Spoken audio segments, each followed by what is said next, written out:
Tervist! Mina olen Kairit Sirts, töötan Tartu Ülikoolis keeletehnoloogia kaasprofessorina ja muu hulgas olen siis tegev ka Eesti tehisintellekti tippkeskuses rühmajuhina. Ja ajakavas vist oli kirjas EST-GPT, mis oli see, kuidas me seda projekti nimetasime, aga kuna GPT seondub ühe konkreetse suure tehnoloogiaettevõtte toodetega, siis suhteliselt hiljuti täitsa eksprompt, ütlesime, nüüd on EST-LLM ja see LLM siis loomulikult viitab Large Language Model suurtele keelemudelitele. Ja miks sellist ülevaadet võib-olla on vaja anda, on see, et meie projekti finantseerib maksumaksja. Me püüame arendada midagi, mis oleks nagu avalik hüve, mistõttu on oluline võib-olla rääkida sellest, et mida me teeme ja teiseks väga olulisena võib-olla seda, mida me ei tee. Aga kõigepealt sellest projektist hästi lühidalt, et selle nagu nimetus on eesti keele toetus suurtes generatiivsetes vabavaralistes keelemudelites ja see on siis rahastatud Eesti keeletehnoloogia riiklikust programmist. See algas natukene vähem kui aasta tagasi ja kestab siis järgmise aasta juulikuuni. See ei tähenda, et ma arvaks, et 2 aastaga kõik saab tehtud, vaid lihtsalt kuna valdkond kappab nii metsiku tempoga edasi, et väga keeruline on teha pikaaegseid plaane. Et sel hetkel, kui see projekt sai planeeritud, siis mõte oli, et võib-olla 2 aastat me veel kuidagi suudame nagu ennustada, mida on mõistlik teha, aga pikemalt ilmselt mitte. Ja meeskond siis kokku 11 osalejat 4 Eesti teadusasutusest, et mõte oli koondada kokku kõik inimesed, kellel vähegi selline tehniline kompetents on, lisaks kõigepealt selleks, et seda nagu sünergias ära kasutada ja et ei tekiks ka sellist mõttetut võib-olla omavahel konkureerimist. Selle projekti eesmärkidest hästi lühidalt, kuna ka mina jään ilmselt aja hätta, siis võib-olla ütlen lihtsalt, et meie eesmärk on luua põhimõtteliselt parim eestikeelne avatud keelemudel, suurkeelemudel, mis üldse võiks olla olemas. Aga muu hulgas ei ole ka vähem oluline see, et ka tõsta nagu Eesti teadlaste kompetentsi, et me suudaks tehniliselt selle tehnoloogia arenguga kaasas käia. Miks selline projekt vajalik on? Et selle joonise peal siin on näidatud, see on üks avalik tekstikorpus, Common Crawl, mis on sellise avatud litsentsiga tekstid. Ja seal on siin joonisel on siis märgitud, et kui suure osa erinevate keelte tekstid sellest korpusest moodustavad. Ja see eesti keele osa on seal mingisugune 0,1%, mis ei ole nagu kaduv väike, aga ei ole ka suurt eriti midagi võrreldes suuremate keeltega. Ja see on üks selliseid tekstikorpusi, mida siis need suuremad tegijad oma keelemudelite arendamiseks kasutavad, et sellest tulenevad need tänapäevased keelemudelid on kõik mitmekeelsed ja väga paljud neist juba oskavad ka mingil määral eesti keelt, aga see proportsioon või ütleme nii, et selle väiksus loomulikult dikteerib seda, et see eesti keele oskus ei saa olla seal väga hea. Ja ilmselt mitte keegi peale meie eestlaste, Eesti teadlaste ei ole nagu otseselt huvitatud sellest eesmärgist, et see eesti keel seal paremini esindatud saaks. Nüüd ma vabandan, kui ma lähen natukene didaktiliseks, et ma olen ikkagi nagu akadeemik ja võib-olla harjunud pidama loenguid, aga tahaksin võib-olla esitada sellise küsimuse või nagu rääkida natuke sellest, mis asi on üks suur keelemudel. Ja ma mõtlen, et võib-olla tavakasutaja vaatest on see midagi sellist, et meil on see mingi chat-GPT aken, kuhu me midagi kirjutame, siis tuleb vastus või kui on selline tehnilisem isik, siis kirjutab API-päringuid, sealt tuleb mingi vastus. Ja ma tahaksin eraldada lihtsalt ära, et meil on see mudel on mingi asi, mis asub serveris. Sisuliselt see on lihtsalt mingi hulk numbreid, reaalarve, väga palju, miljardeid. Ja sellega käib kaasas selle mudeli arhitektuur, millest me võime mõelda kui arvutusreeglitest, et mida nende arvudega peale hakata. Kuidas nendest arvudest sisend väljundiks tõlkida. Ja siis teine asi on see, mida me kasutajatena näeme, see on see veebiliides, API-liides, kui on veel mingi tehnilisem inimene, siis ta võib-olla näeb mingit käsurea rakendust. Aga miks ma selle eristuse toon, on see, et selles projektis meie tegeleme selle mudeliga. Et meie absoluutselt ei tegele liidestusega. Nüüd ikkagi, mis see keelemudel siis on, et mõnes mõttes võib sellest mõelda kui mingisugusest kihilisest tähendusmudelist, mis ennustab alati järgmist sõna lähtuvalt eelnevast kontekstist. Et see on sisuliselt ainukene asi, mida ta teeb. Mitte midagi muud ta teha ei oska. Ja teeb seda sellisel viisil, et meil on sisend, mingisugune tekst, see on see kontekst, ja need sisendsõnad siis teisendatakse vektoriteks. Need vektorid, need on numbrijadad ja nad väljendavad nende sõnade tähendust mingisuguses abstraktses tähendusruumis. Ja need vektorid lähevad siis sinna mudelisse ja see mudel on mitmekihiline, seal on väga palju kihte. Igas kihis siis on need arvutusreeglid, et mida nende numbritega siis teha, kuidas nendega mingeid maatriksi arvutusi läbi viia ja lõpuks sealt tuleb välja mingi teine vektor, mis kogu selle konteksti, selle sisendi ka esindab selles tähenduste ruumis. Ja sinna otsa tuleb siis selline väike klassifitseerimismudel, mis ütleb, et kui tõenäoline mingisugune järgmine sõna nüüd on. Ja siis valitakse see järgmine sõna ja ongi sõna genereeritud. Ja nii see toimub järjest ja järjest kogu aeg, põhimõtteliselt täpselt nii. Nüüd tahaksin teha sellise eristuse nagu avatud ja suletud keelemudelid. Ma usun, et kui ma sellest nüüd räägin, siis selgub, et te teate seda kõike, aga ma tahaksin selle ikkagi eksplitsiitselt nagu välja tuua. Et suletud keelemudel on siis selline mudel, mis asub kuskil tehnoloogiaettevõtte serveris või pilves ja me ei saa neid numbreid kätte, neid parameetreid.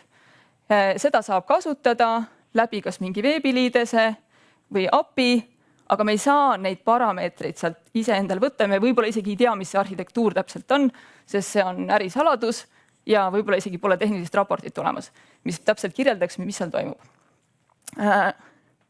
Kontrastiks siis avatud keelemudel on selline, mille kaalud või need parameetrid me saame kuskilt kätte.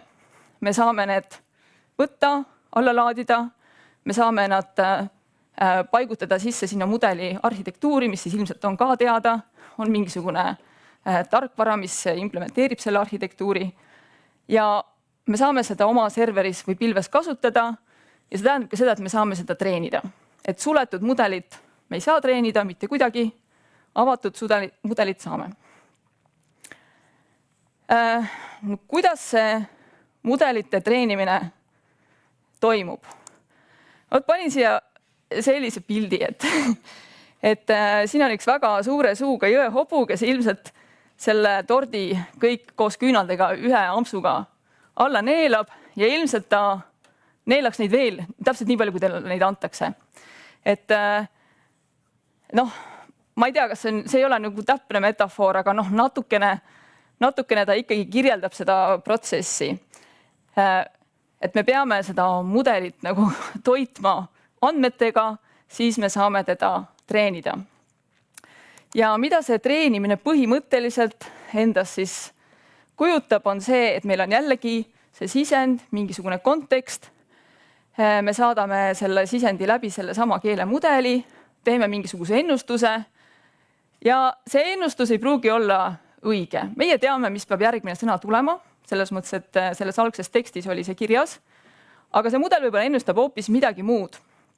Ja siis me saame võrrelda, kui suur see erinevus on või kui suur see viga on. Ja selle vea alusel on olemas algoritmid, mille alusel me saame öelda, kui palju neid parameetreid tuleb muuta selleks, et see ennustus oleks õigem.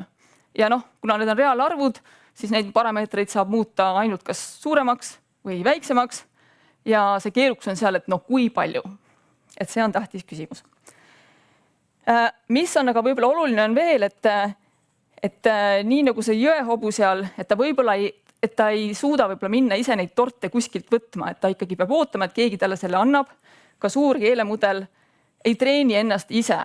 et see on ikkagi nagu teadlik ja tahtlik tegevus, keegi peab selle algatama, et see, et me kasutame mingit teksti sisestame, küsimusi esitamine, et see ei saa vähemalt tänapäeval mitte kuidagi trigerdada seda, et hakkab toimuma mingi treenimine.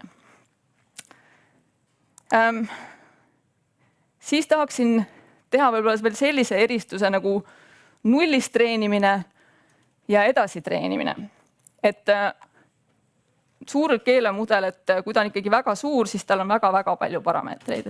Et me räägime miljarditest parameetritest ja kuidas see kõik alguse saab ja kuidagi nendes parameetrites tekib see selline tähenduste ruum, et mida see tekst üldse tähendab. Et kui me mõtleme kas või inimeste peale, siis vahel minul isiklikult on küll tundub nagu uskumatu, et me inimestena üldse üksteisest aru saame, sest et sõnad on lihtsalt mingid sümbolid, aga kuidagi meil on see ühine tähenduste ruum ja nii me üksteisega kommunikeerime. Ja kuidas me selle sama tähenduste ruumi või mingisuguse emulatsiooni sellest sinna mudelisse saame? Põhimõtteliselt algselt nendel parameetritel on juhuslikud väärtused. Et see mudel ei tea põhimõtteliselt mitte midagi. Ja selleks, et kõiki neid miljardeid parameetreid siis nügida sellises suunas, et nad seda tähendusruumi kajastaksid sellisel viisil, nagu see meile inimestena tundub mõistlik, et nüüd ta tõesti vastab nii, nagu ma tahan ja et selleks on vaja väga palju tekstiandmeid. Eesti keeles ei ole olemas nii palju andmeid.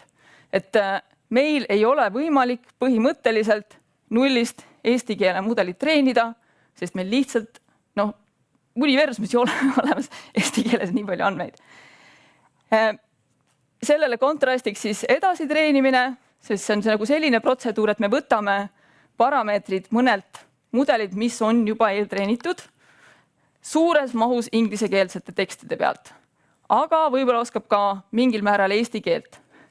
Ja seda me saame edasi treenida, me saame talle näidata rohkem eestikeelseid tekste ja selleks, ta on ikka nagu see jõehobu, kes ilmselt sööks veel ja veel ja veel, aga põhimõtteliselt me võime saada mingisuguseid enam mõistlikke tulemusi ka mõnevõrra väiksemate hulga andmetega. Et see on selline reaalne variant, et me saame olemasolevaid mudeleid eesti keeles paremaks teha. Viimase aspektina ma tahaksin tuua sellise teema sisse nagu mudelite hindamine, sellepärast et kui me mudeleid treenime, siis on meil oluline ka teada, et asjad lähevad paremaks, mitte ei lähe halvemaks. Ja kuidas me siis võiksime teada saada? Põhimõtteliselt me saame seda mudelit eksamineerida mingisuguste testidega. Et ka selle projekti käigus me oleme koondanud kokku mingisuguseid selliseid benchmark andmestikke, millega saab mudeli erinevaid oskuseid hinnata, aga nagu ikka igasuguste eksamitega, et nad küsivad midagi, aga võib-olla midagi olulist jääb küsimata. Et teine asi on oluline kuidagi testida seda mudelit ökoloogiliselt valiidses olukorras, et kas ta teeb seda või kas see inimene saab teha selle abil, mida tal on vaja, või siis kas ta saab seda teha paremini selle mudeli abil kui mingi teise mudeli abil. Et sellest võib-olla räägib rohkem siis järgmine ettekanne, aga mõnes mõttes võib-olla, mis ma tahan öelda, et kuna see mudelite funktsionaalsuse ampluaa on nii lai, siis on tegelikult see on päris keeruline küsimus, et kuidas nüüd ära hinnata, et kas ta teeb asju hästi või mitte. Nüüd korraks ma tulen tagasi selle, et mis siis meie selle projekti eesmärgid tegevused võib-olla on, et see lähtepunkt on see, et me võtame mõne eeltreenitud avatud mudeli, ta peab olema ka selles mõttes, et me saame need parameetrid kätte, lisaks ta peab olema ka avatud litsentsiga, mis tähendab, et kui meie seda mudelit treenime, et me võime ta üsna avatult kättesaadavaks teha, et seda saaks kommertsettevõtetesse kasutada. Lisaks ta peab olema sellise arhitektuuriga, et meie oskame seda kasutada tehniliselt, et me ei pea seda infrastruktuuri ise arendama hakkama, et seal on päris palju selliseid tingimusi. Ja tulemus on siis see, et meil on õnnestunud see mudel treenida, võib-olla mitu, nad on paremad, kui nad varem olid. Ja see tulem siis on konkreetselt lihtsalt see mudel, need numbrid koos arhitektuuriga. Ja võib-olla lõpetuseks ka see, et miks selline mudel vajalik on. Tegelikult eelnev ettekanne juba vastas selle küsimuse ära, et on paljusid andmeid, mida ei saa võib-olla kuskile suuri pilve saata, et selleks on vaja, et oleks olemas selline kohalik eesti keelt hästi oskav mudel, mida siis oleks võimalik kasutada. Ja kus me oleme? Noh, teadlaste kompetentsi arendamine, see on see kõige lihtsam asi, see areneb kogu aeg, eks ole. Teised tegevused on meil sellises tegevusjärgus, et ühte mudelit treenime, seda kõige suuremat mudelit, 70 miljardi parameetriga mudelit me ei ole õnnestunud veel treenima panna, töö selles suunas käib. Et mitmesuguseid selliseid andmestike hindamiseks oleme teinud ja kohe tuleb ka ettekanne sellest tehisaru parameetri keskkonnast, mis on samamoodi hindamiseks mõeldud. Et selline see seis siis on. Ja see on minu poolt kõik. Ja suur aitäh selle ettekande eest ja taaskord on terve hulk küsimusi, nii et pikema sissejuhatused hakkame kohe otsast minema. Kas STLLM siis, kuidas te nimetate seda? STLLM? Ega ma väga tihti vist seda sõna ise ei kasuta, aga ütleme nüüd, et kui on vaja seda lühinimetust kasutada, kasutaks STLLM. Ja. Kas STLLM võiks väärida, väga raske harjutus on, peaks veel harjutada, STLLM, jah, no nii. Kas STLLM võiks väärida püsivamat staatust kui projekt, et plussi poolelt triljonid majanduskasvu ja miinuse poolelt ajalooline kogemus tehisaru talvedega? Mis see küsimus? Kas võiks väärida püsivamat staatust kui projekt? Kindlasti. Aga arvestades, kuidas teadus käib, et käibki projektipõhiselt, siis ta ilmselt nagu formaalselt ikkagi projektipõhiseks jääb, aga nagu suund seda arendada tõenäoliselt ei kao lähiajal mitte kuskile. Kas mudelite maailmas kehtivad Darwini seaduses, et ehk siis kehvad surevad välja? Võiks loota selles mõttes, et kui mõelda seda, mis on toimunud keeletehnoloogia valdkonnas, see on nagu väga hea näide sellest, et sellel hetkel, kui tuli ChatGPT välja, siis terve valdkond oli nagu segadus, et mis me nüüd teeme, et nagu mingid tegevused nagu hoobilt kaotasid oma mõtte üleöö, et ilmselt ta nii on, jah. Mis siis ikkagi, kui ka teie treenitud mudel jääb ChatGPT-le kvaliteedilt alla näiteks? See meie mudel kindlasti jääb ChatGPT-le kvaliteedilt alla, selles ei ole mitte mingisugust küsimust, sest ChatGPT on suletud mudel, mille kõiki konfiguratsioone, parameetrid me ei tea, mis seal on nagu, ma ei tea, mis ärisaladused seal taga on. Absoluutselt kõik avatud mudelid on oluliselt kehvemad kui ükskõik milline suletud mudel. Et selles mõttes, et meie toimetame avatud mudelite maailmas ja suletud mudelitega me kindlasti ei konkureeri. Miks see nii on, küsib järgmine inimene? Esiteks kindlasti raha, selles mõttes, et meie siin oma 11 inimesega ei konkureeri mitte kuidagi ühegi suure tehnoloogia ettevõttega. Ja seal tõenäoliselt on nagu mingisugused võtted taga, mis on nagu toiminud nii hästi, et tehnoloogia ettevõtte vaatest oleks rumalus seda nagu avalikustada, sest et see on nende turg. Arusaadav. Suur aitäh selle ettekande eest ja jõudu tööle. Aitäh. Nii, väike meene ka ja peaaegu, et oleksin unustanud. Nii, aitäh veel kord. Ja. Aitäh.